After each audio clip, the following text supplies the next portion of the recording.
നമസ്കാരം. Adoor Kadampanad village officer മനോജിന്റെ ആത്മഹത്യയിൽ ബാഹ്യ ഇടപെടൽ ഉണ്ടോ എന്ന് അന്വേഷിക്കണമെന്നാവശ്യപ്പെട്ട് സഹപ്രവർത്തകർ ജില്ലാ കളക്ടർക്ക് പരാതി നൽകി. 12 വില്ലേജ് ഓഫീസർമാരാണ് കളക്ടർക്ക് പരാതി ഒപ്പിട്ട് നൽകിയത്. കുടുംബ പ്രശ്നങ്ങൾ, മറ്റ് കാര്യങ്ങൾ എന്നിവയെക്കുറിച്ച് അറിവില്ലെന്നും മാനസിക സമ്മർദ്ദം, ജോലിയിൽ ബാഹ്യ ഇടപെടൽ ഉണ്ടായതായും വീട്ടുകാർ പറഞ്ഞുവെന്നും സഹപ്രവർത്തകർ പരാതിയിൽ പറയുന്നു. സംഭവ ദിവസം രാവിലെ 8 മണിക്ക് സഹപ്രവർത്തകനായ ഏലംകുളം വില്ലേജ് ഓഫീസറെ മനോജ് വിളിച്ച് സംസാരിച്ചിരുന്നു. ബുദ്ധിമുട്ടോ പ്രയാസമോ ഒന്നും സംസാരത്തിലുണ്ടായിരുന്നില്ല. പിന്നീട് ഇങ്ങനെയൊരു തീരുമാനത്തിലേക്ക് അദ്ദേഹം എങ്ങനെ എത്തിയെന്നറിയില്ലെന്നും പറയുന്നു.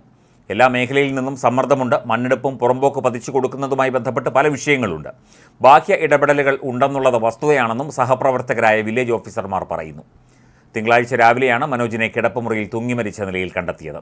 അധ്യാപികയായ ഭാര്യ രാവിലെ ശൂരനാട് ഗവൺമെൻറ് LP സ്കൂളിലേക്ക് പോയ സമയത്താണ് സംഭവമുണ്ടായത്. രാവിലെ കുളിക്കാനാണെന്ന് പറഞ്ഞ് മുറിയിലേക്ക് പോയ മനോജിനെ കുറേ നേരം കഴിഞ്ഞിട്ടും കാണാത്തതിനെ തുടർന്ന് വീട്ടുകാർ മുറിയിലെത്തി നോക്കിയപ്പോഴാണ് തൂങ്ങി മരിച്ച നിലയിൽ കണ്ടെത്തിയത്.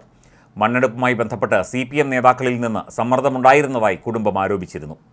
രാവിലെ ഒരു ഫോൺ കോൾ വന്നതിന് പിന്നാലെയായിരുന്നു ആത്മഹത്യ എന്നും പറയപ്പെടുന്നു. ഔദ്യോഗിക ഫോൺ ചില ഉദ്യോഗസ്ഥർ എടുത്തുകൊണ്ടുപോയി.